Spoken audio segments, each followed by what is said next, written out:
In the glance of dewy-eyed sacrosanct and benighted mind states deep in the throes of unlettered claims, your engrossing character in its sheer extremes could be simply summed up as nothing more than a bitter, scornful, inconsiderate, condescending loudmouth who grabbed every chance of intellectual crookery and shot it through every conversation in desperate need to derange discussion in exchange for chuckles and audience claps.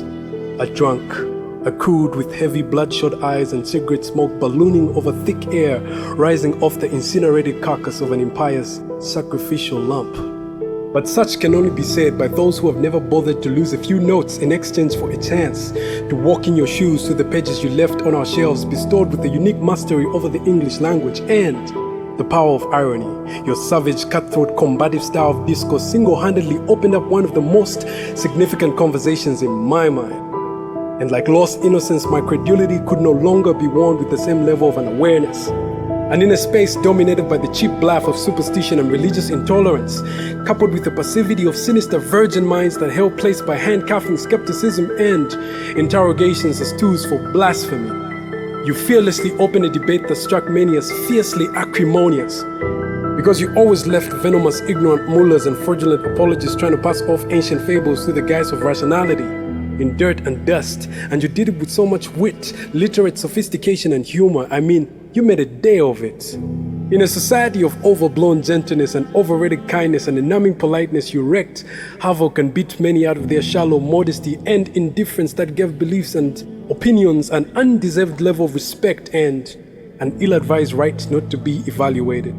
And in truth, you did more than just win debates or make us slap our knees in uncontrolled laughter. You liberated us from the jaws of religious bullying and for the first time showed us that we too could engage the God debate with a unique level of confidence and intellectual honesty like never before in history.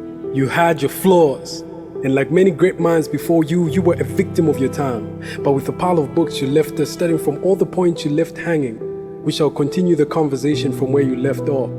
And even though gone and forgotten, it is through the vibrance of young intellectuals taking center stage that the world will witness the immortality of the great Hitch.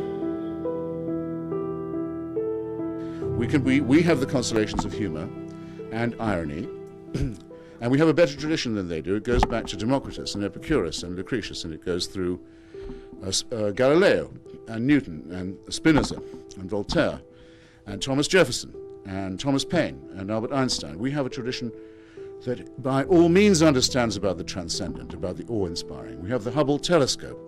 We have the pages of Stephen Hawking.